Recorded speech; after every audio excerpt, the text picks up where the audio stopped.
Te diría que Lorenzo tiene más cualidades o ha conseguido desarrollar más sus cualidades a nivel pilotaje que el 99,5% de toda la parrilla de MotoGP. Dicen es que es una categoría muy igualada. No es igualada. Estas categorías desigualan. También creo que pues en este caso la labor de Emilio Alzamora pues ayudó mucho. La barrera entre el bien y el mal, ¿no? El filo ese de la navaja, él consigue ir pisando siempre por el campo.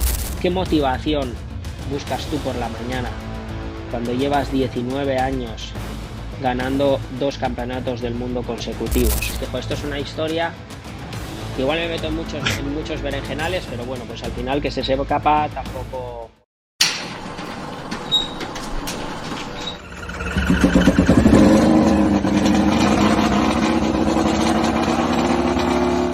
Muy buenas a todos y bienvenidos a un nuevo vídeo de Entre Boxes, nuevo vídeo de la serie de Road to 2026 que estamos preparando con muchos invitados, acomodándonos un poco en la pretemporada, saliendo un poquito de la temporada de 2025 y calentando motores para la temporada 2026.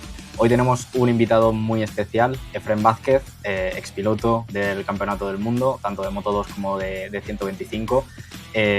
Un piloto que creo que todos conoceréis y que no necesita mucha introducción, que nos va a contar toda su nueva faceta como coach y como fue piloto probador de KTM. Charlaremos un poquito también de lo que ha sido esta temporada 2025, tanto para él como en MotoGP, así que no os lo perdáis. Comenzamos. Hola a todos, una semana más aquí en Entre Boxes, en esta pretemporada ya de 2026 en la que estamos repasando todo, y ya sabéis que si os queréis enterar de todo lo que ocurre en MotoGP, Superbike y todos los campeonatos de motor, nos podéis seguir, os podéis suscribir y sobre todo queremos que nos deis apoyo para un episodio en el que hemos traído a un piloto muy especial y sobre todo ahora un coach que está cobrando mucha importancia porque se ha llevado junto a Beñat Fernández el título de Super Sport 300 y con el IGAX Team, pues un equipo que es ya una cuna de jóvenes promesas, ¿no? Hola a todos, antes de que empecéis a disfrutar de esta pedazo de entrevista, porque de verdad que es una pedazo de entrevista, sobre todo esa parte al final que Efrén nos cuenta una cosa de 2014 de la que no había hablado antes y que desde luego que quizás algunos os deje un poco impresionados.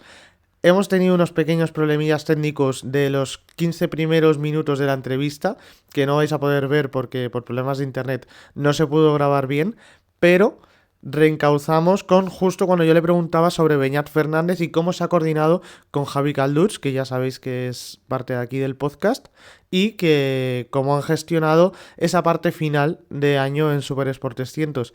Así que ya sabéis, os dejo con esta respuesta a la pregunta y con el resto de la entrevista, que de verdad que la vais a disfrutar un montón, y Efrén nos cuenta muchísimas cosas súper interesantes sobre el Mundial y sobre su pasado en el Mundial. Así que esperamos que os guste. Bueno, pues aprovechando ya que está Javi también aquí, a ver, yo que he crecido un poco pues también con la escuela, con el pensamiento, pues quizás en este caso de Alberto Puig, y bueno, pues soy de ese pensamiento que dentro del círculo del piloto pues intento que haya el mínimo número de personas posibles. Pues la mejor manera de que él tenga un entorno pues lo más hermético posible y más controlado. Eh, sí que iba a decir Beñat, bueno, más Beñat que más Imanol que Beñat, pues Beñat no suele dar siempre muchas explicaciones de las cosas, pero Imanol me habló muy bien de Javi y ya venían trabajando con él pues un par de años atrás o así. Y, y bueno, pues la verdad que en el momento que conseguí tener un poco de, bueno, primer trato que tuvimos, pues me causó una buena impresión. Y bueno, y la verdad que durante el año, pues esa relación ha ido siempre a mejor. Y bueno, pues qué decir tiene que lógicamente el trabajo de un psicólogo que yo no tuve, por ejemplo, pues me parece algo fundamental, sobre todo en estas edades tan tempranas, para enseñarles y ayudarles a, pues eso, a tener la cabeza lo más preparada posible para lo que, para las carreras y todo lo que van a afrontar durante la temporada. Sí, yo al final, lo que decía al principio, o sea, comunicación y profesionalidad, siempre desde el respeto, por mi parte, máximo a una persona como Efren, que con la carrera que ha tenido, nada hay que explicarle, ¿no? Pero al final, creo que mucha comunicación, porque entre todos nos ayudamos a entender mejor cómo ayudar, y muchas veces no tener una necesidad de protagonismo en ningún lado, ¿no? Nadie quiere ser más protagonista que nadie, sino entender el rol, y que Efren en este caso ha sido la persona que le ha acompañado a todas las carreras a su lado, que duerme con él, que viaja con él, y ese rol no, es el más importante prácticamente a lo largo de una temporada. Pero creo que hemos coincidido siempre en un punto de vista, que tú también conoces, Álvaro, por mi parte, de ser profesionales. Y yo desde un principio también he entendido que en este sector hay que ir con mucho tacto, porque ha habido mucha mala práctica de otros profesionales o malas experiencias alrededor, y hay que ser lo más profesional posible para que la persona que tiene que salir beneficiada, que en este caso es Beñat, como puede ser cualquier otra persona, sea sin intereses externos, ¿no? Sea con profesionalidad detrás, e intentar cada uno sacar nuestro trabajo lo mejor posible, y a partir de ahí dedicarnos a disfrutar del proceso. Si encima puede ser positivo como ha sido este año, pues más que mejor. Pero yo creo que la clave es esa comunicación y profesionalidad a la hora de ayudar a una persona. Yo, por ejemplo, desde fuera, ¿no? Viéndolo desde una perspectiva exterior, me da la sensación de que este año como que se ha cerrado un grupo muy cercano y sobre todo un equipo, ¿no? Que muchas veces yo creo que los pilotos no lo tienen tan en cuenta, ¿no? El estar bien rodeados, tener un buen entorno y sobre todo tener gente que quiera remar hacia el mismo sitio. Yo creo que es algo que está bastante infravalorado muchas veces desde la perspectiva del piloto. Bueno, quizás es que, a ver, lo importante, yo siempre he dicho, a mí, desde crío siempre me decían mis padres, yo no he tenido la suerte quizás de que nos haya acompañado económicamente pues el dinero familiar, pero siempre he tenido gente muy buena a mi alrededor que me ha ayudado muchísimo. Y quizás esto haya compensado mucho el resto de cosas. Eh, Creo que es algo súper importante porque puedes ser un piloto con un talento desmesurado, puedes tener todos los medios, pero si la gente de alrededor no quiere que vivas ese sueño, no te quiere empujar a vivir ese sueño, no quiere esforzarse para ayudarte a cumplir ese sueño, a veces es muy complicado llegar a ningún sitio, porque al final una manzana podrida dentro de la cesta, pues a veces la atmósfera cercana del piloto la puede intoxicar por completo.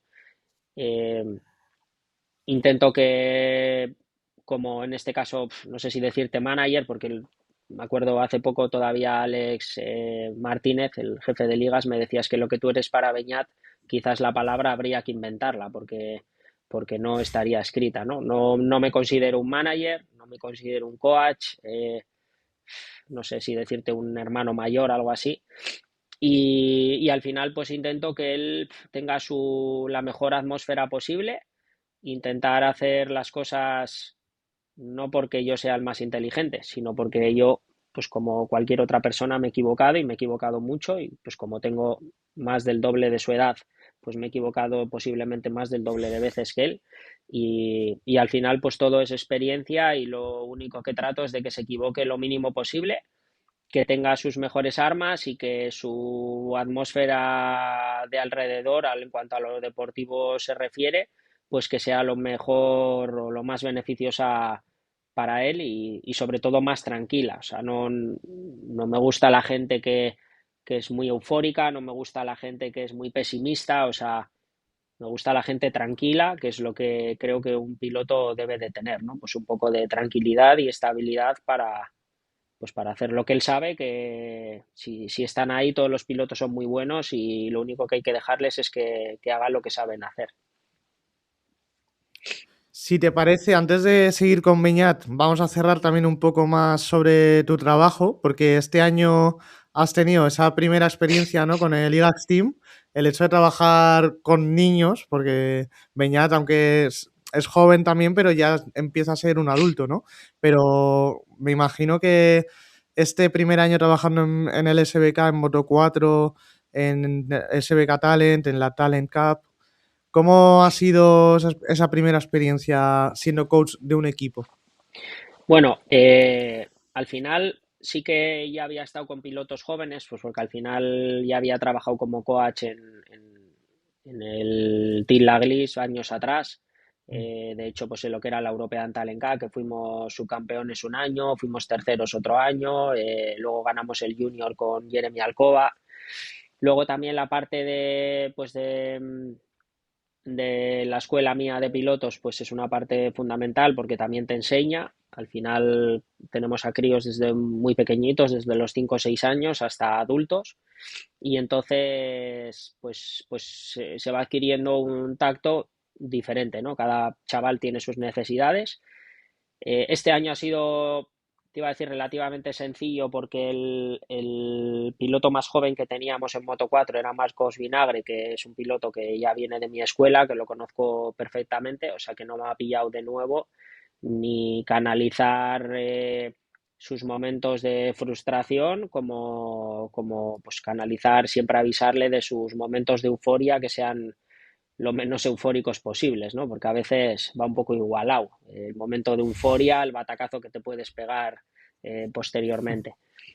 Eh, Hemos tenido a chavales, pues como te digo, jóvenes en Moto 4 y así, en la European Talent Cup, en lo que es el SBK, pero el balance creo que ha sido positivo. Los chavales, creo que no ha habido ninguno que haya requerido especial atención o, al contrario, me he encontrado chavales pues ya bastante maduros y con bastante tranquilidad, o sea que no te puedo decir nada negativo porque es que en realidad no ha sido un año complicado de gestionar por parte de ninguno de ellos, al contrario, o sea, tremendamente contento y bueno, sobre todo sorprendido de la madurez y del buen hacer pues que han demostrado todos. Perdona que pensaba que era la primera experiencia, pero ya hablando como has estado en la GLIS y demás, ¿cómo gestionas tú también estando desde fuera el hecho de que haya rivalidades dentro del equipo? Porque claro, ya desde esas edades se pueden vivir ciertas situaciones a veces incómodas, ¿no? Entre pilotos y también los padres de los pilotos en algunas ocasiones. ¿Cómo se gestiona eso desde fuera, aunque no lo hayas vivido este año, pero me imagino que en algún momento te lo hayas podido encontrar? Bueno, a ver, realmente sí que, fíjate, la Moto 4 se han jugado el campeonato al final, primero y segundo, dos compañeros de equipo. Encima, pues en este caso, Tomás Tureta, que es un piloto que ya venía de haber hecho un año muy bueno el año pasado en Moto 4, pues que era, digamos, uno de los que tenía que optar a ganar el campeonato. Eh, Tomás se encuentra que al otro lado del box tiene un chaval joven que casi empieza sin tener la edad, pero con la normativa esta que hay, que es Vinagre, que empieza pues con un nivel muy bueno y quizás en Jerez hubo ahí un pequeño, en este caso, pues un impasse el fin de semana de Jerez se le hizo un poco cuesta arriba porque Marcos estuvo intratable y él pues no estuvo realmente donde él pretendía estar, que era peleando por ganar. Aunque sí creo que hizo podio, se quedó muy cerquita del podio, pero pues no optó porque Marcos escapó, ¿no? A la victoria. Eh, a pesar de que Marcos es un piloto mío de la escuela, pues yo creo que he tratado de trabajar al 100% con él y durante el año el chaval creo que ha ido mejorando y al final del año pues ha ganado carreras, él ha ganado carreras peleando mano a mano a Marcos, ha sido subcampeón, o sea, para mí creo que se ha hecho un buen trabajo, en ningún momento ha habido ningún tipo de mal rollo, que bueno, eso es algo que podía haber sucedido, pero en este caso no ha sido así. Y, y creo que en ese aspecto el equipo ha hecho un buen labor, una gran labor. y luego pues la parte de los pilotos también ha ayudado mucho. En este caso ya no te voy a decir la de Marcos porque lo conozco bien, pero por ejemplo la parte de Tomás con su familia y con la persona suya de confianza, que es el que le gestiona, que es Acuña, Javi Acuña, pues creo que le hemos dado un poco que el chaval tenga esa confianza en sí mismo y que vamos, que haya hecho un final de temporada espectacular, que si el principio de año hubiese sido así, pues hubiese estado mucho más cerca todavía de pelear por el campeonato de tú a tú con Marcos, las primeras carreras. Yéndonos un poco a futuro y volviendo hacia Beñat, el año que viene tenemos una nueva categoría en el marco del Mundial de Superbike y que va a ser un auténtico caos, que es la nueva categoría de Sportbike. ¿Cómo afrontáis ese paso, ¿no? Que al final, digamos que mantenéis el escalón, ¿no? Porque sustituye a Super Sport 300, pero que va a ser una incógnita para todo el mundo. No sé cómo te lo esperas tú ese 2026. Bueno, es que, a ver, aquí ha habido un poco de dilema, sobre todo con el qué hacer, a dónde ir. Eh, la Sportbike, en mi opinión, va a ser una categoría que sea lo más parecida posible al Moto 3 que podremos ver en el 2028 si la normativa sigue como a día de hoy se habla, ¿no? Que son motores de R7 y tal.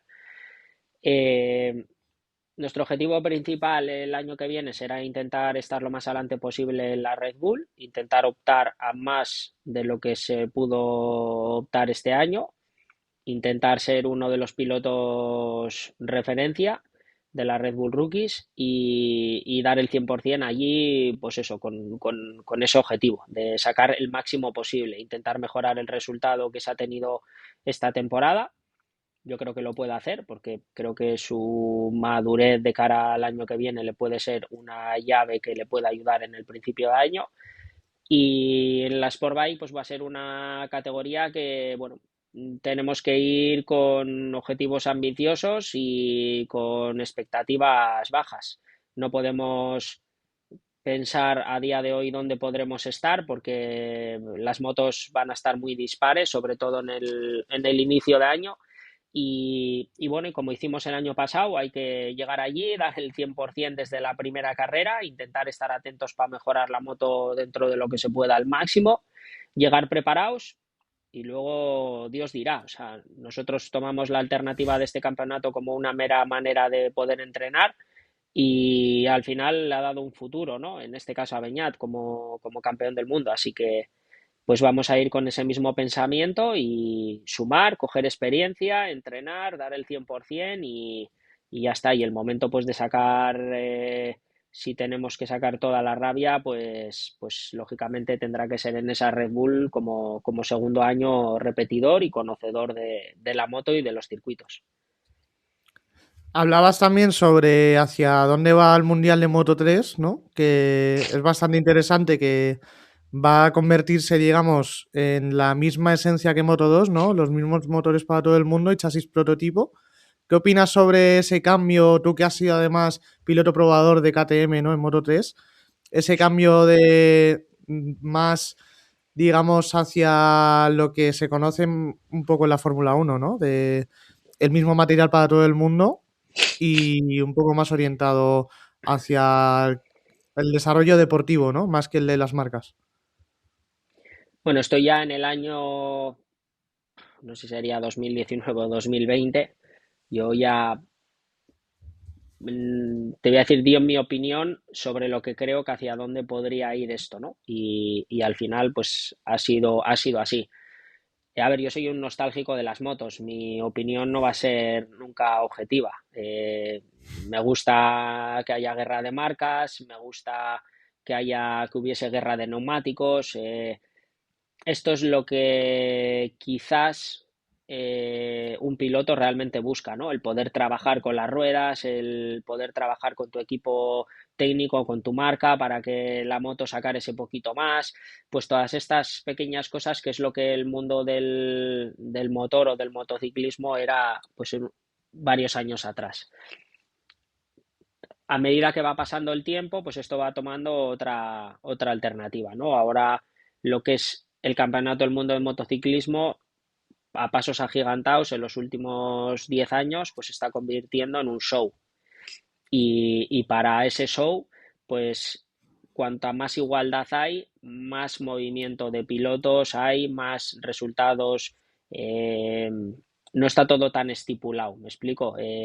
No son categorías cuando un moto, la categoría esta que va a sustituir al Moto 3 o una Sportbike o la Super Sport 300, dicen, no, es que es una categoría muy igualada. No, no, no es igualada. Estas categorías desigualan, quiere decir, al bueno lo hacen más malo y al malo lo hacen más bueno. Pero en realidad lo que estás haciendo es, no estás equiparando, ¿me explico? O sea, estás lastrando un poco al piloto que puede realmente sacar un plus cuando una moto es complicada, cuando requiere pues de esa sensibilidad especial para poner a punto y sin embargo pues al piloto que no tiene esa técnica o esa precisión, como el track limits estos que hay ahora, que pues que no hay hierba, ¿no? Que al final es asfalto, al final el tío que es preciso afina, afina, afina y saldría al ras del piano. El que no es preciso se sale por lo verde, vuelve a la pista, tal, pero al final termina estando ahí. Cuando de la otra manera, pues eso le hubiese implicado una caída y que un tío estaría fuera. Eh, el Moto 3, el campeonato está cogiendo esa dinámica.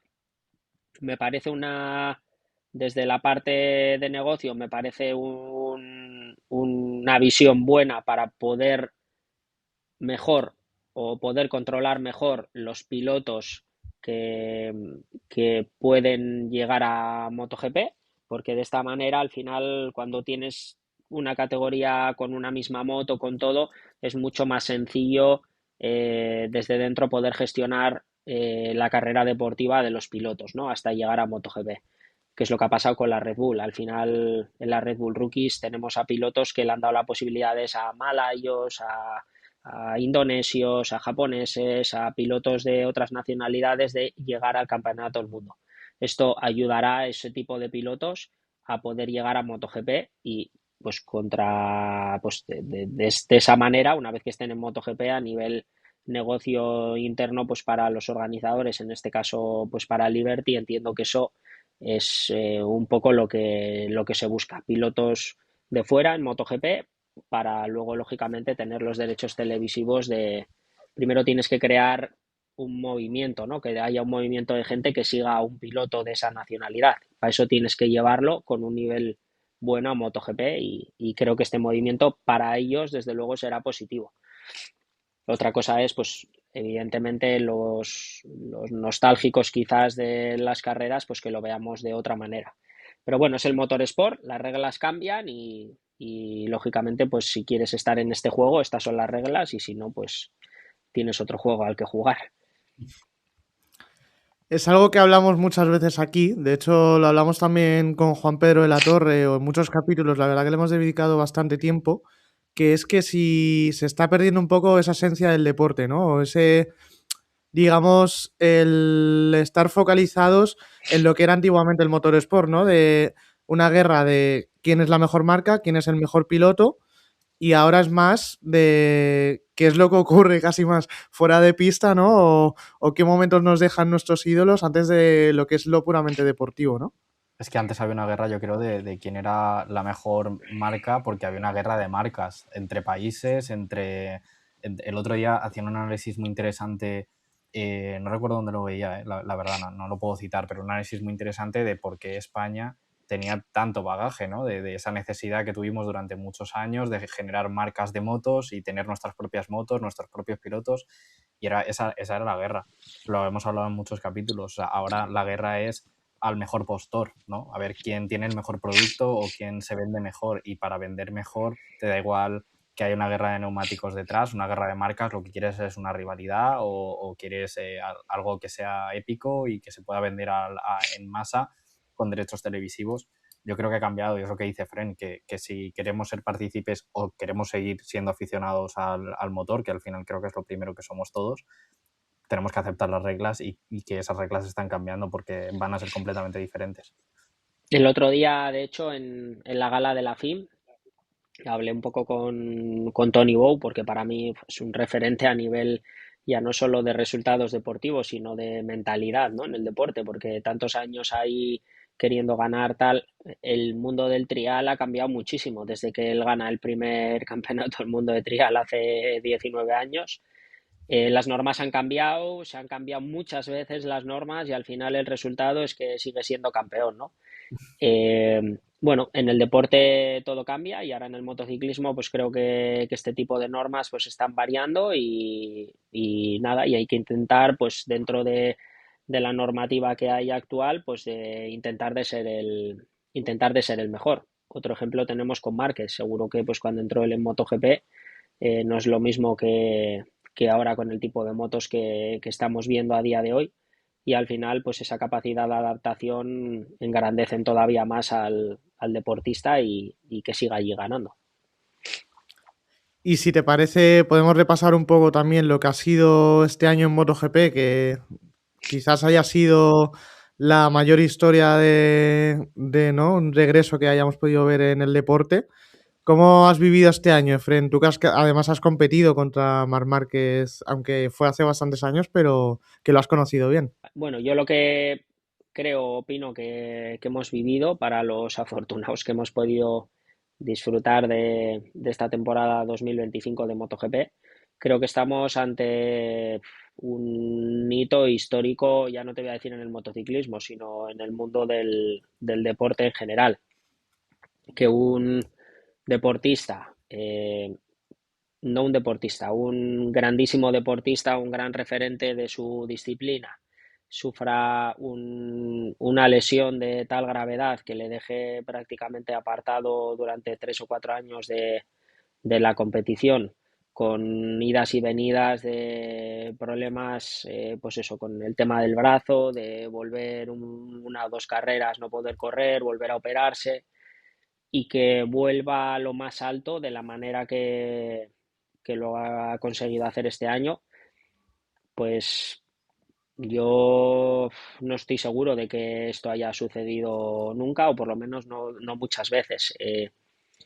Esto podía haber supuesto la lesión que tuvo el final de su carrera deportiva porque él no tenía ninguna necesidad de tener que volver, ni económica, ni incluso a nivel resultados, ¿no? O sea, muchas veces los deportistas vuelven porque creen que pueden ganar, porque pudo ser campeón. Una persona que ya había ganado los campeonatos del mundo que llevaba Márquez, creo que no tiene, o sea, que no hubiese tenido la obligación esa de querer volver por dar ese poquito más. Volver y ser campeón del mundo, pues eso ya te está diciendo el hambre o las ganas de ganar que tiene alguien y vamos, lo que ha conseguido, chapó, toda mi admiración y sin duda y respeto como el de seguro que muchísima gente. ¿Cómo recuerdas el haber competido contra Marc Márquez? Bueno, yo compartí equipo con él ya creo que era el año 2006, en el Campeonato de España de 125, lo que ahora sería el Junior GP de 125, era su primer año que estábamos en Monlau y, y bueno, ya era un chaval con 13 años que tenía pues un hambre de victoria espectacular.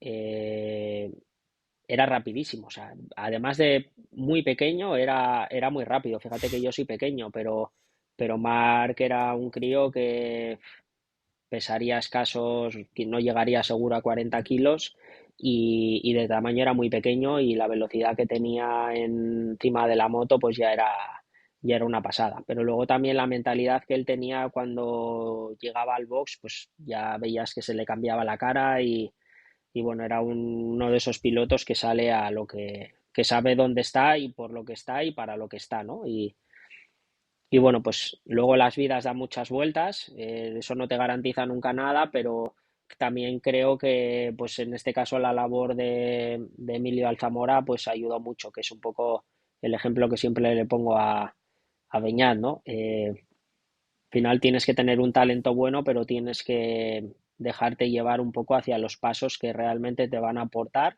y sin equivocarte. Y creo que pues que en ese caso se ha hecho muy bien. Es un piloto que además de mucho talento se le ha dado una formación muy muy buena, se le han dado todas las armas necesarias para aprender y para desarrollarse al 100% con el tiempo que ha hecho falta y luego el tiempo lógicamente ha corroborado de que ha estado a la altura de cada circunstancia porque bueno, pues a día de hoy te diría en la época moderna es el piloto más grande, ¿no? de todos Yo los a tono tiempos. personal, sí que te quería preguntar, tú que además a nivel técnico, que te lo he dicho siempre, o sea, creo que sabes transmitir muy bien diferencias y sabes hacerlas entender. Yo creo que siempre se habla de que, y siempre nombran, ¿no? Que Marc hace cosas diferentes. Pero yo siempre desde fuera, ya no como profesional, sino como aficionado, siempre me he quedado con la duda de qué veríamos, ¿no? Si pudiésemos ver una telemetría, ¿qué veríamos entre él y un compañero de equipo que hace diferente? Porque en mi cabeza al final, que monto en moto y que soy consciente de que hay cosas que o haces o no haces, pero me cuesta entender cómo puedes llegar a ese nivel de diferencias ya en ese nivel tan alto, ¿no? O sea, ¿qué veríamos de diferente en un Marc entre cualquier otro piloto que no sean capaces ninguno de replicar prácticamente? Mira, yo ya no creo que sea una cuestión simplemente de cualidades o de algo que puedas realmente directamente hacer en la moto. Yo creo que él, mi opinión personal, de lo que puede diferenciar al resto es la intensidad con lo que hace todo. Quiere decir, un piloto se monta en la moto, intenta mejorar, ir rápido, aprender, la suspensión. Creo que Mark es uno de esos, o es un tipo de piloto que cada vez que se monta en la moto, cada vuelta de las que sale, cada día de los que está en ella, da el 100%. Y cuando das el 100% siempre, pase lo que pase, las circunstancias sea cual sea el día que te hayas levantado, eh, cómo te encuentres, cómo esté la moto, siempre que das el 100%, creo que lo que hace es la diferencia. Sale a una carrera y si hace segundo no es porque hace segundo por controlar, hace segundo, ha dado el 100% y lo que más ha podido llegar a hacer es hacer segundo, punto. O tercero, cuarto, quinto. Entonces creo que esa intensidad es lo que hace que tu barrera talentosa pues se vaya moviendo poquito a poquito, ¿no? No serán cambios muy grandes, pero poco a poco pues te vas acercando un poco a entre comillas, la perfección, ¿no? De lo que estás haciendo. Eh, Él creo que nos ha demostrado siempre que por eso todas las caídas que ha tenido siempre va al límite, siempre busca el 100%. Esa manera de ir siempre al límite lo que le ha hecho es conseguir pues llegar a un punto en el que cuando tú crees que ya no se puede ir más rápido, él está un pasito por delante, porque ya conoce ese, digamos, la barrera entre el bien y el mal, ¿no? El filo ese de la navaja, él consigue ir pisando siempre por el canto.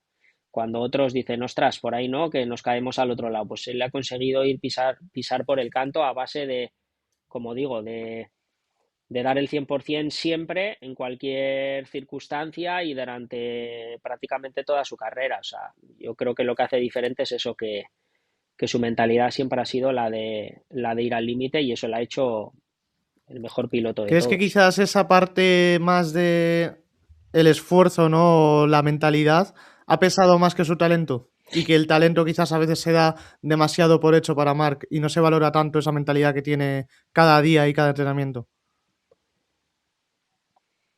Es que hay pilotos que, a ver, para mí, que yo no me considero un piloto súper talentoso, porque es evidente que hay muchísimos pilotos que han ganado muchísimo más que yo.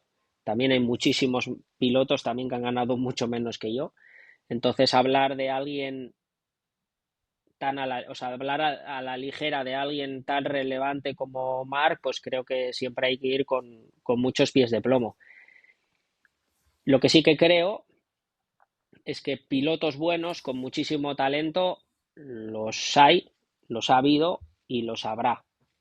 Pero luego pilotos que les pueda acompañar, que ese talento desmesurado, en este caso que tiene Marc, con una estabilidad, una madurez, la mejor formación posible que sé que puede tener un piloto, que te acompañe un poco la suerte en ciertos momentos, porque él ha tenido mucha mala suerte en el 2020, pero hasta ese momento pues ha tenido caídas fuertes que milagrosamente ha conseguido salir ileso, ¿no?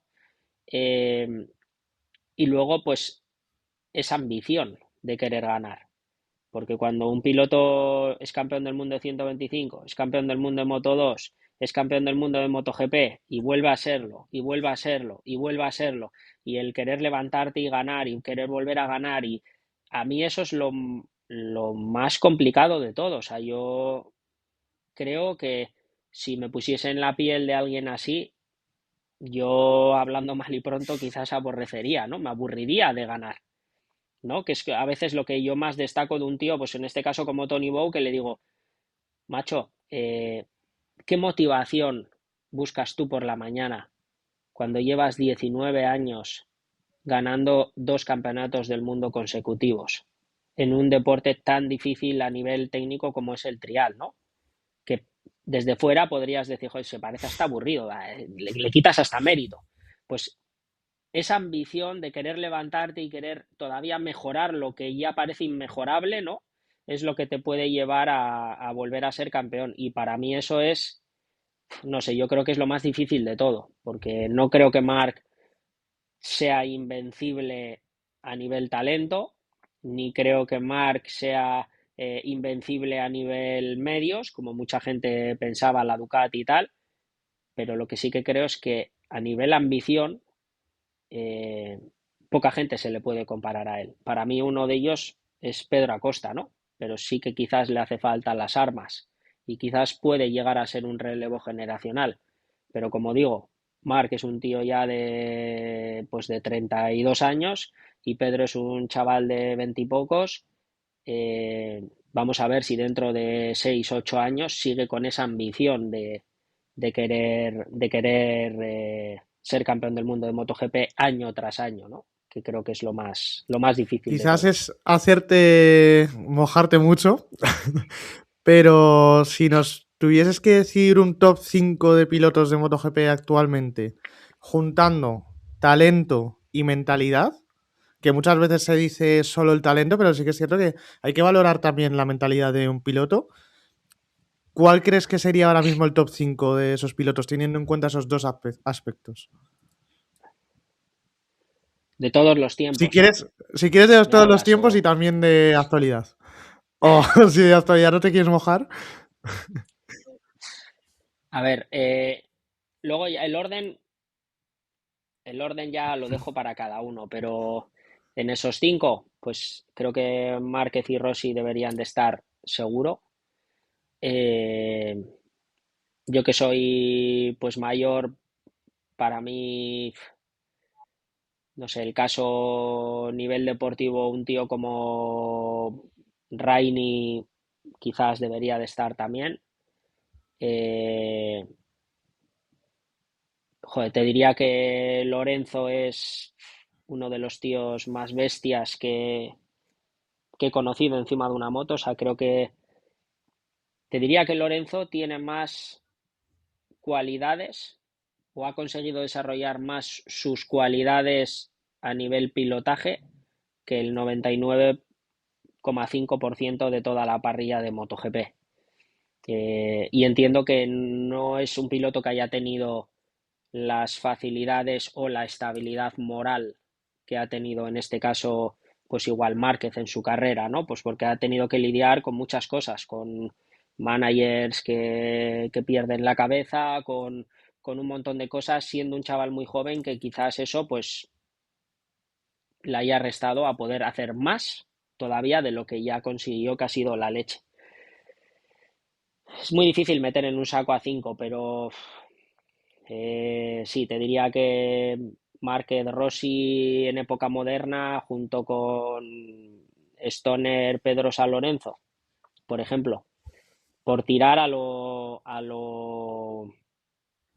que ya hemos vivido, porque no nos podemos olvidar de que tenemos a gente que está escribiendo su historia todavía, ¿no? Como como es el caso pues de los pilotos que vienen por detrás, de Acosta, de Bagnaia, de Jorge Martín, de toda esta gente y los más jóvenes, pues como el caso de Quiles y toda esta gente que viene por detrás. Pero sí, yo creo que estos serían los 5 pilotos en cuanto a opinión.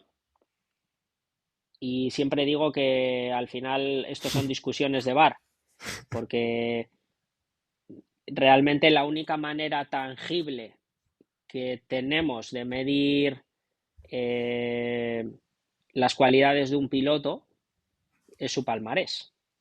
Y si cogemos el palmarés en cuanto a victorias, a poles, a récords, a vueltas rápidas, pues quizás estos 5 no distarían mucho o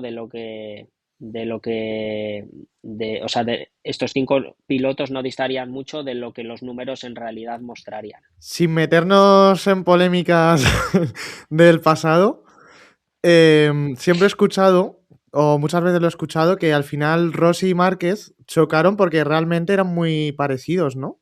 O muy semejantes en muchos aspectos, tanto en su carrera como en la forma de afrontar las cosas. ¿Opinas más o menos igual, que quizás son dos relevos muy, muy, muy semejantes? Bueno, el ídolo de Márquez nunca ha ocultado desde crío que había sido Valentino Rossi. Cuando, cuando tú tienes quizás en tu haber tienes un objetivo y tienes un punto de referencia que es tu ídolo, ¿no? Pues yo creo que al final intentas en cierto modo aprender de él, de cómo pilota, de las reacciones que tiene ante las cámaras, pues de esa picardía que le caracterizaba a Valentino, ¿no? Pues en cuanto a celebraciones, de cómo cuidaba a la gente, de ese carisma que tenía de cara pues a los fans. Yo creo que al final terminas queriendo parecerte o quizás aprendiendo de algo que estás viendo. Entonces, pues puede ser, sí, que él realmente tenga un carácter o que Valentino, en cierto modo, haya visto a alguien como similar a él, pero con unos cuantos años menos. Y la edad, pues lógicamente, siempre dicen que la versión posterior siempre viene Oye, mejorada, ¿no? yo no tengo ninguna duda Pues y de hecho es que creo es que inevitable fijarte en esa gente. Yo ahora mismo, por ejemplo, me cuesta, o sea, veo hay gente en la que todos los grandes campeones tienen matices similares y si ya comparten deporte aún más, pero si tú te fijas en los rasgos característicos, yo hablo de lo mío, a nivel psicológico, de cómo se comportan, cómo gestionan las situaciones, cómo un poco cómo compiten dentro y fuera de pista. Al final tú te vas a un Pedro, te vas a un Toprak y es gente que tienen matices similares a la hora de gestionar, del saber hacer, el saber comportarse, el saber dirigir, todo. Creo que es inevitable, o sea, es como una cualidad que llevan dentro y que encima ves a una referencia que la utiliza similar, pero es gente que se sabe desenvolver muy bien en cualquier ámbito y que tienen esa, te digo, ¿no? O sea, eso que notamos todo, esa llamita que todos te hace pensar que tienen algo diferente y que están llamados a hacer grandes cosas. Yo creo que es inevitable. Y si encima lo que dice Fren, si ya te ves cuando te ves de mayor y ves a alguien similar a ti pero más pequeño, ves a ti mismo y dices, uff, a lo mejor yo era insoportable, ¿sabes? Pero gracias a haber sido insoportable he conseguido todo lo que he conseguido, pero ahora ya no lo tolero porque tengo una edad mayor y ya no estoy para estas cosas. No te voy a pasar estas cosas que vayas tan al límite porque es lo mismo que yo he hecho. Y, y es lo que ha hecho que otros no ganen. Entonces, creo que es inevitable este tipo de cosas. O sea, es deporte, no es la vida real que digo siempre. Entonces, están llamados a eso.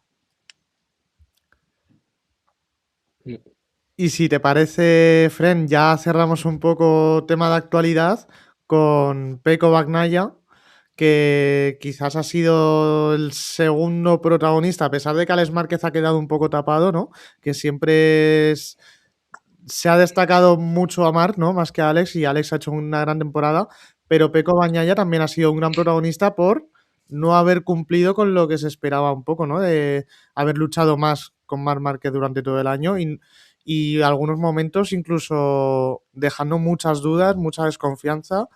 ¿Cómo has vivido tú toda esa situación?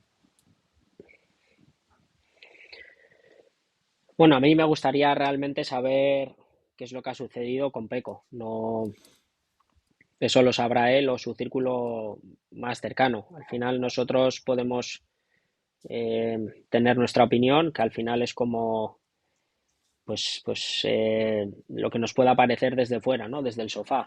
No sé realmente cuál es su pensamiento o lo que él realmente ha vivido.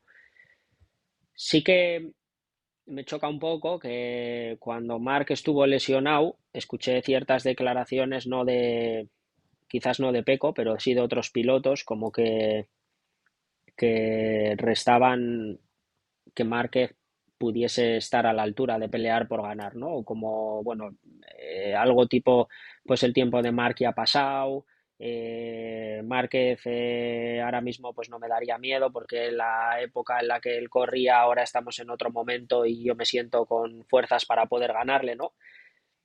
Esas declaraciones que me parecerían normales viniendo de un aficionado, pero a veces creo que se subestimó realmente el potencial que podía tener en este caso Marc.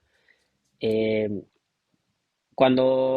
si yo me pongo un poco a pensar, digo, bueno, si yo fuese un piloto de MotoGP, que he sido campeón del mundo de MotoGP y te meten ahora un tío de estos en el box como Marc, ahí es donde creo que el entorno es imprescindible.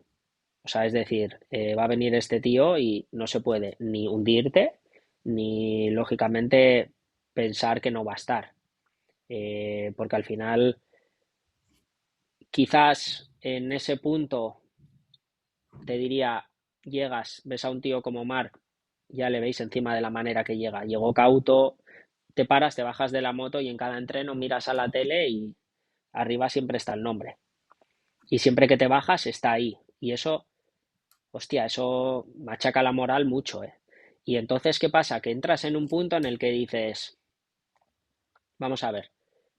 Y a mí en 125, por ejemplo, me pasaba, me intentaba exigir tal, y el tío llegaba, ganaba, y decías, joder. En el equipo recuerdo que directamente con él peleaba Paul Espargaró, y el equipo, pues vamos a probar una distribución diferente del motor, porque esto, porque tal, para intentar buscar, ¿no? Entonces, intentas buscar qué es lo que él tiene o qué es lo que puedes hacer para estar en mejor nivel. Intentas trabajar más, comer menos, cuidarte tal, no sé qué, y al final llegas y el resultado es siempre el mismo. Y el cabrón siempre está delante tuyo, ¿no? Entonces, ahí llega un impasse en el que tienes que decidir qué es lo que hacer.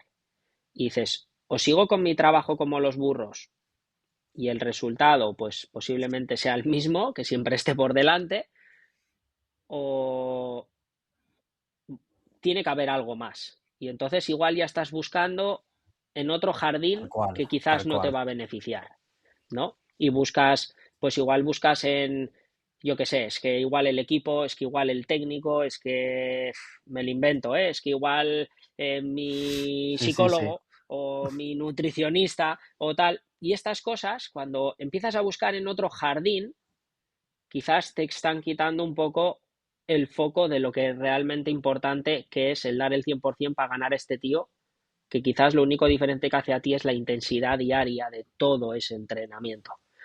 Y cuando picas en otro jardín y el resultado y quitas atención a lo realmente importante, es como si te entierran boca abajo. Pues intentas excavar y cada vez te vas hundiendo más en la tierra, ¿no? Entonces, por decirte algo, luego igual estoy equivocado y en este caso pues Peco que No, encima es pero un tío de 10 lo no, está no, viendo pero desde yo, casa, igual está diciendo, no tienes ni puta idea, Efren, porque la pero moto, yo te porque, tengo que pero decir que es desde, de o los sea, análisis más coherentes que he escuchado hasta día de hoy, ¿eh? O sea, te lo digo de verdad y mira que he escuchado, ¿eh? Porque al final para el podcast nos informamos, escuchamos de otras opiniones y me parece de las más coherentes y además y entiendo también porque va alineada un poco a la mía, entonces ahí entiendo que le doy más coherencia, pero es que con Álvaro lo he hablado mil veces, o sea, esto es estar buscando donde no tienes que estar buscando y si quieres seguir buscando ahí, la única solución es un cambio. Pero si no, la solución, o sea, es blanco y en botella. O sea, es un tío que va más rápido que tú, no tira más. No, no, al final, todas las explicaciones externas que le quieras dar, cuando tiene tú mismas herramientas, mismo equipo, es un tío que va más rápido que tú, pero creo que es lo que tú has dicho, o sea, que está enterrado boca abajo y está intentando escarbar y se está hundiendo cada vez más, cuando la realidad es la que es, que da igual que pase lo que pase, que va a estar más arriba que tú, porque tiene la capacidad para hacerlo, a menos que A tú menos que tú mejores. mejores. A menos que tú mejores. Que yo me acuerdo mucho de esto, me solía decir mi padre, me acuerdo cuando alguien era más rápido que yo, igual, ¿no? En las minimotos y así, que éramos críos. Y, joder, es que este es más rápido, tal, y pues fíjate, ahí eres un crío, podías buscar, oye, pues este igual lleva un motor que corre más, un tal, un no sé qué. Y mi padre decía, oye, chico, pues mea, come y caga como el que gana. ¿No? Pues diciendo, oye, pues, ¿qué es lo que hace este tío? Pues, tío, yo voy a centrarme al Sí, sí, sí, 100% en lo que total. este tío hace diferente. ¿Y esto qué? Que se levanta a las 6 para entrenar, yo a las 5. Que el tío da 80 vueltas en un test, yo 100. Que el tío pesa 63 kilos, yo 60. Intentar estar, o sea, mejorar fijarte bien en él, que un equipo del nivel de MotoGP y de su entorno debería de tener gente que en vez de buscar, realmente analizasen, yo es lo que haría, buscar gente que realmente estaría especializada en analizar al 100% a un tío y decir, este tío hace esto y esto. ¿Y qué es lo que hace él? Pues nosotros tenemos que hacer más. Y a lo mejor con ese trabajo pues terminas mejorando tu propia versión. Igual no llega a la versión Marc Márquez, pero pues posiblemente estés más focalizado que nunca en el objetivo y ese trabajo te focalice más en el Sí, objetivo. Pero por eso es lo que os decía antes, por eso ese círculo que os hablo siempre me sí, sí. gusta que sea lo más pequeño posible. Porque en MotoGP se han visto cosas y a Javi alguna vez le he comentado que digo, no hay nadie en el entorno del piloto cuando ha habido en situaciones que le diga, oye tío, de su entorno más cercano, familiares, el manager tal, que le diga, ten calma, estate tranquilo. No vas a coger ahora y le vamos a dar como en las fallas de Valencia, le damos al trabajo de un año fuego a tomar por culo en un día, ¿no? Ten un poco de calma, ten los pies en el suelo, mira para atrás, mira de dónde vienes, lo que has conseguido, dónde estás, quién eres, y a partir de aquí vamos poco a poco hacia adelante, ¿no? Cuando al final el entorno encima no te acompaña a decirte, tío, calma, que yo creo que en este caso Ducati, o sea, por lo que se ha visto en la tele, creo que ellos abogaban un poco a eso y quizás pues el Es entorno que más ahí creo que cercano era está, el que le ahí debía de creo que está decir, la clave tío, porque, calma. porque yo creo que el entorno más cercano ha sido intentar hacerle ver, porque todos lo conocemos, ¿no? De que todo lo que hace Marc es para damnificar a todo lo que tiene alrededor y al final quitan el foco en que todo lo que hace Marc es para beneficiarse a sí mismo, no para damnificar al resto.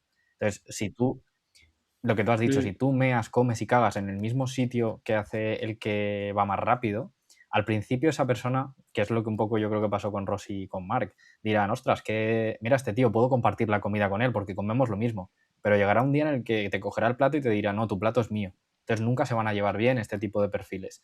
¿Pero por qué? Porque comen, mean y cagan en el mismo sitio. O sea, es gente que va dirigida al mismo sitio. Quiero tu moto, quiero la moto más rápida, quiero tu posición, porque al final esto es una posición, gana uno.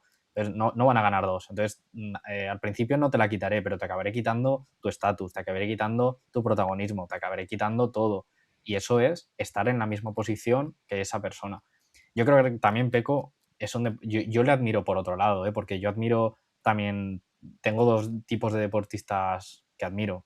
El perfil Marc, de ambición, garra, intensidad, pero también me gusta mucho ese perfil limpio, educado, de valores en el deporte. Y total, creo que total. esto a Álvaro se lo he dicho mucho en el podcast, yo a Peco se le tiene que recordar por unas cosas que van a ser diferentes a las que es Marc. Nadie puede desmerecer que un tío tan limpio, educado, correcto, que sabe estar en su sitio, que sabe hacer todo, que ese tío haya ganado 3 campeonatos del mundo. Eso nadie se lo puede quitar, porque es un ejemplo para cualquier niño, para cualquier Mm. niña que sea deportista, igual que lo es Marc. Pero no come, ni mea, ni caga en el mismo sitio. Y eso sí creo que es clave. Sí, a ver, por ejemplo, Javi, con, con Beñat al final, tú lo sabes, siempre le ha faltado, por ejemplo, picardía, ¿no? Y a un tío que no la tiene, pues no puedes pretender que de la noche a la mañana la cambie. Entonces, tú eres como eres, ¿no? A veces me decía Imanol, "Jo, es que es demasiado bueno, sí, ya está, tú déjale, el tío, vale, pero lo deportivo tenemos que ser mejores que cualquiera. Y para eso tenemos que trabajar de otra manera. Yo no te voy a pedir que tengas más picardía, eso te vendrá o no te vendrá. Pero si no te viene, da igual, pero hay ciertas cosas de analizar, por ejemplo, de Marc, que serían importantes. La picardía que tiene Marc, eso Total. tienes que nacer. ¿Por qué? Pues porque si tú, esos recaditos que manda, coño, eso también desconcentra y también te exige de estar atento a eso para reaccionar y tal. Pero eso a él le sale, ¿me explico? Y al que le sale, como le sale natural, no le distrae. Pero al que no lo tiene por naturaleza interiorizado, también te distrae. Pero hay muchas otras cosas que creo que con la limpieza de Peco se podrían haber trabajado y intentar que cuando su atención se desviaba a algo externo de lo meramente deportivo, quieto, vamos aquí, a lo realmente importante. Y eso, por eso creo que el entorno es también Sí. súper necesario. Y creo, pues, no lo sé, yo no conozco el entorno de Peco, pero creo que en ese aspecto, si él tuviese que canalizar, o estoy seguro que serían cosas que canalizará y que de cara a este año, pues estoy seguro que ahora durante el parón invernal se habrá dado cuenta y que intentarán mejorarlo, porque creo que es algo más que Yo necesario. opino más o menos igual que tú, Efrem, porque a mí, por ejemplo, me pareció muy curioso que en los 4 primeros grandes premios, vimos a un Pecco Bagnaia que estaba haciendo la mejor temporada de su vida en MotoGP, a pesar de que era segundo en la general. Y sin embargo, Mm. seguía ofuscado, ¿no? En que estaba siendo una temporada negativa, que no estaba encontrando las sensaciones, que no estaba en el momento en el que tenía que estar, cuando si echaba la vista hacia atrás, le habría gustado tener esas puntuaciones en los años en los que había sido campeón del mundo de MotoGP. Y sin embargo, luego todo eso fue ¿Sabes lo trabajo. que pasa? Que yo creo que él contaba con que Mark iba a ir muy rápido y que podía pelear por ganar con él de tú a tú. Yo creo que en ese momento puedes pensar y dices, bueno, a lo mejor me gana, pues pelearemos, le ganaré yo algunas carreras y pues igual él es campeón y yo puedo ser, claro, lo que él no se esperaba es que de repente ahí hubiese otro tercer socio, ¿no? En la empresa que era Alex y que de repente ve como una carrera, otra carrera, al final está entre él y Mark. Entonces dice, ostras, esto ya te desconcierta un poco porque dices, ¿qué es lo que está pasando? O sea, ya no es este que me gana y hago segundo. Es que ahora hay otro tío aquí que me puede quitar el puesto. ¿Me explico? O que con una moto que no está al nivel de la mía, está ahí encima. Y luego encima Alex tiene algo que también, o sea, es que es acojonante que sean hermanos Sí. y que tengan caracteres tan diferentes, ¿no? Y joder, yo a Alex, por ejemplo, lo veo como nivel picardía como mucho más noble, ¿sabes? Como que le quita siempre importancia a todo, pero al final es que el nivel que ha cogido, porque, ostras, la gente no, el hermano de, ojo, este tío se ha hecho un año, una temporada, que si no estaría Mark, hubiese sido campeón del mundo con una moto satélite. Y creo que eso es algo para remarcar mucho. Entonces, en ese aspecto, te metes más en el círculo, porque claro, Peco de repente dice, ostras, ¿qué pasa aquí? Y todo a perro flaco todos son pulgas, ¿no? Y yo pensaba que si no ganaba iba a estar segundo y ahora me está ganando. Lo que a mí, una cosa que me descuadra por completo es qué pasó en Motegi. Sí. Como un tío que está en el barro máximo llega a un... Que ojo que yo sé que Motegi es un circuito que históricamente siempre le ha venido muy bien. Japón es como ir a la luna, o sea, no tiene nada que ver a estar en cualquier otro gran premio. Pero el tío llega allí y muestra un nivel, pero acojonante, y una semana después vuelve a estar otra vez en el fango máximo. Y eso es algo Yo pocas que veces lo había visto, ¿eh? dices, En ningún ostras, deporte, ¿eh? Que yo consumo muchísimos deportes nunca, ¿verdad? Pero tan, nunca, tan nunca, nunca dispar, tan dispar lo había en visto en resultados. ningún deportista. Es que es muy raro. Tienes épocas, yo qué sé, Dani Pedrosa, ¿no? En los últimos años que te vas hacia abajo, un pelín. Lorenzo, que también entre Ducati y Honda, y bueno, te vas yendo hacia abajo. Pero bueno, es estable. Es una cosa que es estable a lo largo del tiempo, pero ganar de esa manera es que fue, vamos, a arrasar. No tuvo piedad con nadie. Y de repente eso, otra vez lo siguiente fue Misano. Fue la que se cayó. No sé cuál fue no quiero hablar de memoria, pero bueno, que fue de arriba a abajo. Después de Japón, dices. Sí, de Japón yo creo Fue que Australia, Australia, fue ¿no? Australia. Sí, yo vale, creo que fue Japón sí. y luego Australia. Y después Indonesia. Australia, ¿no? Sí. Sí, pero que en Australia estaba, bueno, Australia estaba, pero vamos, o sea, fatal, como si la moto le hubiesen cambiado por completo. Entonces, Sí, que dices, vale, se le entiendo que movía son dos muchísimo la circuitos moto en la entrada completamente recta y diferentes. demás. Sí. Enseñando un circuito como Australia que... Sí, entonces dices, ostras, yo entiendo que son dos circuitos completamente diferentes y tal, pero un tío capaz de hacer lo que hizo en Motegi, no me cuadra que te estés enterrando en el fango durante tantas carreras. Saldrá en algún momento. ¿Sabes? Yo quiero No me pensar que en cuadra algún momento porque la velocidad y las cualidades... saldrá, porque si no... Eso es, la velocidad, cualidades y todo están ahí.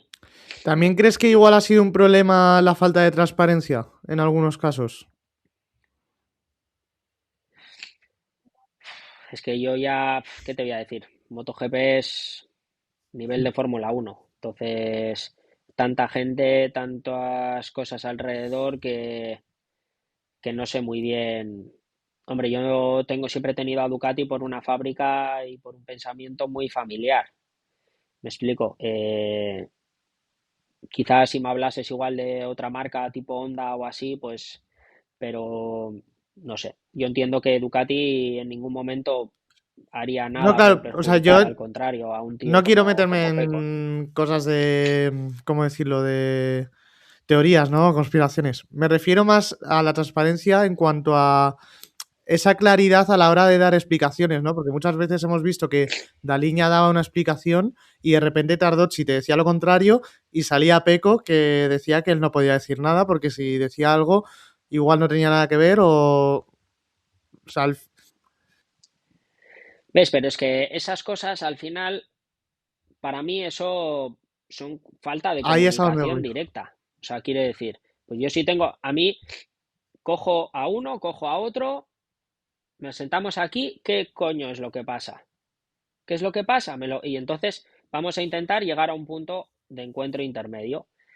Los pilotos de MotoGP, pues como muchas veces los jugadores de fútbol, pues creo que en parte también a veces están engrandecidos y a veces, a pesar de estar engrandecidos, creo que quizás en ciertos momentos echen de menos personas que les digan, hey, estate aquí, estate tranquilo, confía. O sea, tener una persona de confianza plena que quizás los resultados deportivos no le hayan enturbiado tampoco la manera de pensar y que le digan, estate tranquilo, vamos a centrarnos en lo realmente importante. No, es que yo creo que la moto tal, vale, vamos por partes.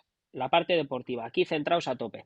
¿Qué es lo que sucede con la moto? Pues tal, de acuerdo, sientas a Tardocci, sientas a la línea, os sentáis, buscáis un punto intermedio, o sea, joder, yo no creo de verdad que Tardocci o que Línea en ninguno de los casos no hiciesen algo que no fuese por el bien de Pecco, porque creo que hay algo más bonito para una marca que ganar con sus dos pilotos oficiales. O sea, yo creo que el sueño de Ducati hubiese sido que hubiesen sido primero y segundo en el campeonato. No primero, tercero, primero, cuarto, primero, quinto. ¿Me explico?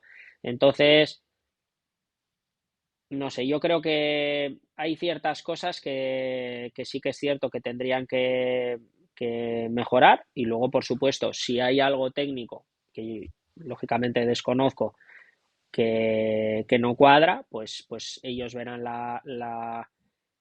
la solución, pero seguro que prestar atención más al foco y menos a la parte externa, seguro que no les perjudica, al contrario, sino que les ayudaría también. Y ya para cerrar, Efren, me ha venido un pequeño flashback, no sé por qué, cuando estabas hablando de Alex Márquez, que claro, tú el título de Alex Márquez en 2014 de Moto3 lo viviste tan de cerca como que estabas en pista como un rival. Y estabas en Honda también, no en el mismo equipo, pero recuerdo que, bueno, además ese año, si no recuerdo mal, llegaste a ganar 2 carreras, Malasia e Indianápolis, ¿o fue 2015? Ah, 2014. Eso es. Vale. No, no, eso es, Y recuerdo que 2014. en Valencia llegaba ese final un poco polémico con Jack Miller, que Jack Miller, digamos, era ese carácter de intentar descentrar a su rival. En Malasia también le estuvo poniendo muy nervioso con toques y bastantes choques así que eran bastante penalizables. Y tú en Valencia tengo el recuerdo de ayudar a Les Márquez a, pues, a que mantuviese esa posición de líder del Mundial y ganase el título. ¿Cómo recuerdas tú esa carrera y el haber competido también contra Les Márquez? Bueno, yo soy como el repetidor del instituto, ¿sabes? Iban pasando todos los cursos, pero a la máxima escala. O sea, suponte que llegas a primero un cuarto de la ESO, que tienes que terminar con 16 y hay un tío ahí con 28, ¿no? Imagínate ese panorama. Entonces, he corrido pues con todos los hermanos y amigos y primos de la gente con la que entré a cuarto de la ESO. A ver, en el 2014, bueno, a mí ya se me condicionó dentro de la propia marca, en este caso de Honda, que se ayudase a Les Márquez en la última carrera. Yo en aquel entonces, es que esto es una historia, igual me meto en muchos berenjenales, pero bueno, pues al final que se sepa tampoco. Yo en aquel momento yo llegué a Valencia con un contrato ya firmado, un preacuerdo firmado con el equipo, con el Team Laglis, para correr con KTM el año siguiente. Pero no podíamos decir nada porque el equipo tenía un contrato vigente con otro piloto, pero había ciertas cláusulas que por a nivel resultados deportivos lo podían expulsar del equipo. Entonces se pidió que eso pues que no trascendiera más y hasta después de la carrera de Valencia. Entonces, claro, yo llegué allí, eh, yo venía de un equipo satélite que nosotros pagábamos todo el material de Honda. Y de hecho en Malasia nos ofrecieron unos escapes de evolución que ya tenían, en este caso, pues el equipo Estrella Galicia. Había una norma, ahora en Moto 3 tú siempre que metas una evolución tienes que darla a todos al mismo tiempo. En el año 2014 esto no era así. O sea, si sacaba Honda, por ejemplo, una evolución o KTM de unos escapes, tenían 3 carreras para repartirla, no para repartirla, para venderla o facilitar la venta a cualquiera de los equipos, ¿no? Era como un plazo de prueba. Bueno, nos ofrecieron unos escapes, tal. Bueno, yo ese año tuve ahí un lío, ya en la quinta carrera se me dijo que no se me iba a dejar ganar el campeonato del mundo, pues porque lógicamente había un apoyo a un equipo oficial y y bueno, pues que esto que era así y tal. Bueno, pues al final cosas que aceptas, en aquel momento te resignas y bueno, pues el paso del tiempo te va diciendo eh, que al final esto no deja de ser tampoco un negocio deportivo. Entonces llegamos allí, yo no tenía moto, ni tenía, si echáis la vista atrás, yo llegué a Valencia y no tenía moto para el año siguiente, en la mejor temporada de mi carrera, estando en el campeonato todavía en Valencia con opciones a terminar tercero, ¿no?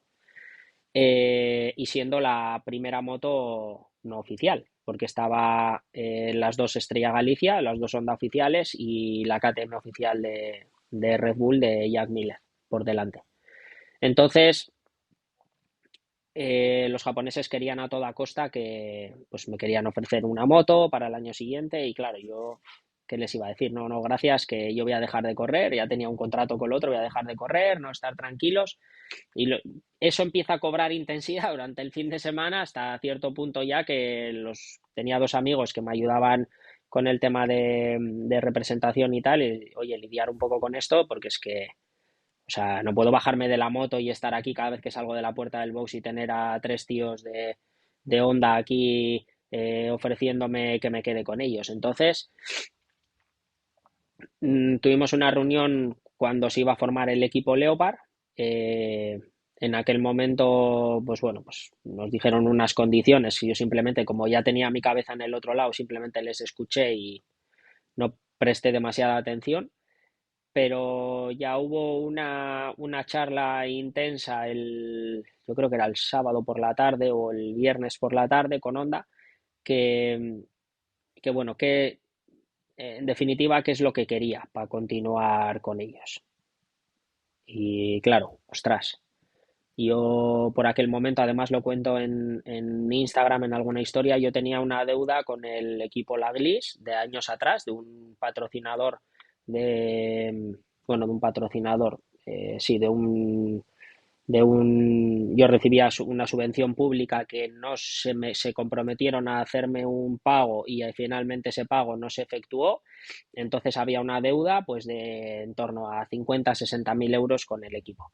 Pero pues como yo me marché un poco de malas maneras, como no tenía el presupuesto para el año siguiente, pues el equipo lógicamente te reclamaba mucho más dinero que ese dinero que se debía, ¿no? Para como en daños, digamos, daños y perjuicios. Eh, entonces, claro, cuando hablé con ellos dije, mira, yo tengo una deuda con este equipo, se me está pidiendo un presupuesto, o sea, por esta deuda que era en torno a los casi los 600.000 euros. Y digo, entonces yo tengo un preacuerdo con este caso, con este equipo para correr con KTM. Entonces, claro, la cara de los japoneses, os podéis imaginar, era como, ¿sabes? Este tío, pues yo creo que pensaron, este tío nos va a pedir 600.000 euros, ¿sabes? Para quedarse, ¿no? Que luego no fue así. Dije, yo lo que puedo hablar es con el equipo, a ver si ellos estarían dispuestos a aceptar pues esa deuda real, que eran 50 o 60.000 euros de dinero, y si me dejarían libertad pues para quedarme en Honda, porque realmente a mí era lo que también pues me apetecía, ¿no? La moto la conocía y quedarme en el mismo o llevarme a mi staff técnico a Leopard. Entonces me dijeron, vale, pues gestiónalo. En este caso he de decir que Jaime me puso todas las facilidades del mundo. Recuerdo en Valencia el día antes de la carrera, o sea, el día antes, la noche antes de la carrera, el sábado por la noche, llorando los dos, dándonos un abrazo, porque, coño, pues había sido un momento de estrés grande para él, pues eso, pues era como haber vuelto a hacer las paces después de mucho tiempo. Y nada, y el domingo quise firmar el contrato y me dijeron que después de la carrera, que claro, que Alex Márquez en este caso se jugaba el campeonato del mundo y que había que centrarse en eso y que por favor que había que echarle una mano a que fuese campeón del mundo porque había muchos intereses en que se ganase ese campeonato, ¿no?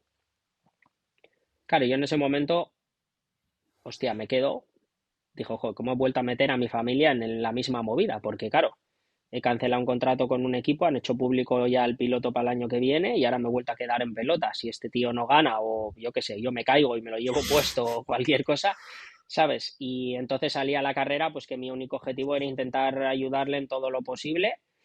Eh, que sinceramente lo hubiese hecho igual, o sea, yo hubiese salido a intentar ganar mi carrera, pero pues creo que Alex ese año hizo un grandísimo año y ya venía el pique también de atrás con, en este caso, de la temporada con Miller, y es un piloto español y ya pues, nunca le hubiese perjudicado a que pudiese ganar el campeonato, pero bueno, aquello fue salir solo a eso. Salimos a carrera, Miller lo saca, se queda séptimo, octavo, yo iba en el grupo de adelante, corto, me descuelgo, lo cojo, lo llevo a rueda y cuando vuelvo a enganchar al grupo de adelante, lo suelto, lo dejo pasar y ya cuando veo, él podía, si Miller ganaba, él tenía que hacer como muy mal tercero. Entonces cuando se escapa él, Viñales y Isaac Viñales y Miller, y entonces ya yo me dedico a frenar el grupo, pero a nivel desorbitado, yo creo que era con Rins, me parece que estábamos. Y entonces ya al final se hace un corte grande y ya una vez que se hace el corte grande ya otra vez barra libre. Y nada, y terminé la carrera, pues no sé si quinto o sexto, y ya está. Y al final pues de la carrera firmé y terminé el Leopard el año siguiente. Pero bueno, pues ahí pensé que quizás apostaban por mí y me di cuenta de que en realidad lo que interesaba era que se ganase el campeonato del mundo y pues yo era un daño colateral o un añadido, ¿no? Eso es, era una pieza dentro de ese puzzle. Y bueno, pues otra desilusión más. Pero bueno. Bueno, Fren, te agradecemos mucho que nos hayas Así que contado esta historia, que la verdad que ha sido simplemente porque me ha dado un pequeño flashback de aquella carrera y me imagino que lo viviste intensamente ese año y también los siguientes. Y nada, esperamos que hayas estado muy a gusto, muy cómodo, que te puedes pasar por aquí siempre que quieras, que es un placer para nosotros. Y a todo el mundo igual, esperamos que os haya gustado mucho. Si quieres decir algo para despedirte, Fren. Nada, que muchas gracias por invitarme. Que algún día a lo mejor escribo un libro de batallas, pero no será ahora, será dentro de unos cuantos años, cuando ya me dé la neura de querer desplayarme más Sería todavía. muy bonito eso. Un saludo a todos y esperamos que os haya gustado. Eso es. Recordad darnos apoyo y esperamos que tengáis un buen final de año y una buena entrada de año también. Un Un abrazo. saludo. Gracias.